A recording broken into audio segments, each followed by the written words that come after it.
Let's have a look at 4 different ways to create a Polarion document. The first one is already a bit hidden. You have to click on Expand Tools and then on the little gear icon to create new live documents.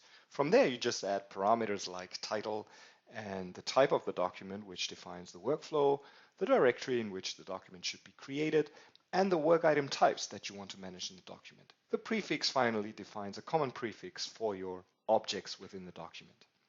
The second option is that you click inside a directory or inside a space on the index page, and from there you find a little plus symbol on top, which will bring you again to the same dialog. Another option is that you click directly on documents and pages, and also there you have this little plus symbol. The last option is that sometimes inside the live report pages, so the right part of the screen, you have a little icon which allows you to import or create a new document.